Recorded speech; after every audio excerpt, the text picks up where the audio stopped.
saya butuh duit 1 triliun. Bisa. Mau Anda patungan? Mau? Assalamualaikum warahmatullahi wabarakatuh. Apa kabar teman-teman semuanya? Kembali lagi saya menyapa Anda semua dalam channel yang terbaru saya ini, yang sudah lama tidak saya isi dengan konten. Hari ini saya isi dengan beberapa konten karena saya sudah sangat gatal dan geram melihat kezaliman dan kebodohan orang-orang yang dipertontonkan di media sosial, baik mereka yang punya jabatan ataupun yang pura-pura dapat jabatan atau yang berharap dapat jabatan tapi tidak dapat. Ya, contohnya ya Ucup Mancur. Hahaha. Ya, kita akan bahas sedikit manusia satu ini. Berapa banyak kasusnya si Ucup Mancur, dari kasus sedekah yang tidak sampai kepada yang seharusnya menerima, duit sedekah yang justru dijadikan investasi untuk membangun bisnisnya, tapi bisnisnya juga bangkrut, dari paytrend, dari yayasan-yayasan yang lainnya, dari memalak jamaah dan lain sebagainya. Belum selesai Ucup Mancur membuat kasus, anaknya pula bikin kasus nipu anak buahnya lagi. Aduh kan ini. Ya memang betul buah jatuh tidak jauh dari pohonnya, atau mungkin ya buahnya jatuh bareng sama pohonnya. Ya begitu.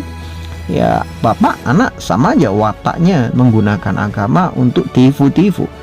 Ini kemarin Ucup Mancur dia menggunakan isu meninggalnya Afan. Semoga Allah Subhanahu wa taala merahmati Afan, driver ojol yang kemarin menjadi korban daripada keganasan aparat.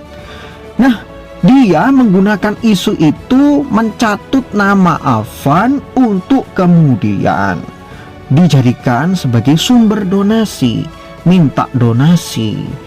Alasan dia adalah seperti biasa, memotivasi lain orang untuk sedekah. Sedekah itu nanti dikumpulkan untuk donasi si Afan. Tapi kan kita sudah tahu dari dulu, ya, Ucup Mancur itu kalau kita kasih sedekah tidak pernah sampai ke tempat orang yang harusnya dapat sedekah.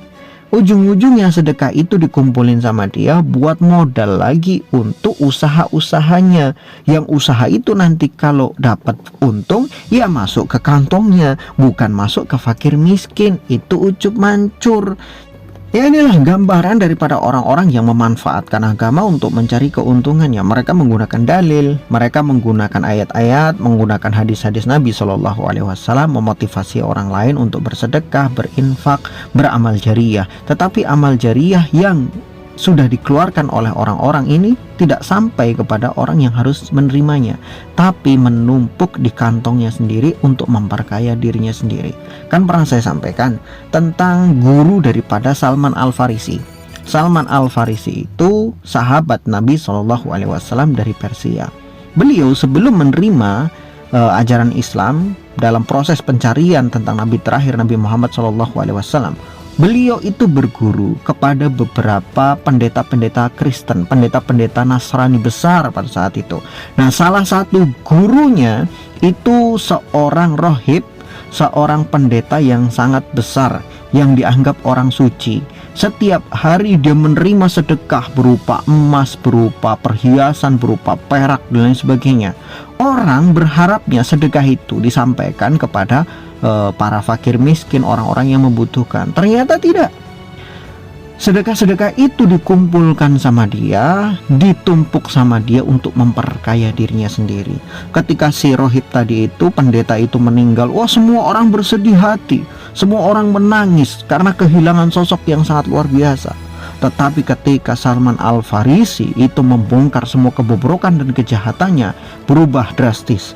Mayat si rohib tadi itu yang sudah dikuburkan dibongkar lagi, kemudian mayatnya dipermalukan, bahkan disalib sebagai bentuk bahwa ini adalah hal hina yang orangnya itu tidak perlu untuk dimuliakan, tapi seharusnya dihina.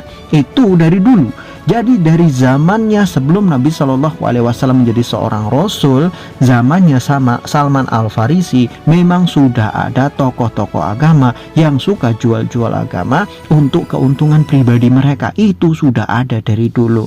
Cuman kadang kita aja yang nggak peka suka ngelihatnya. Kalau sudah korbannya ratusan, ribuan, bahkan puluhan ribu, baru nyadar, oh kita sedang ditipu. Ya, 1 triliun, 1 triliun, dari mana duitnya, dari mana duitnya? Ya, pala lu peyang. Itu aja. Wallahu a'lam bishawab. Dari mana duitnya? Dari mana duitnya?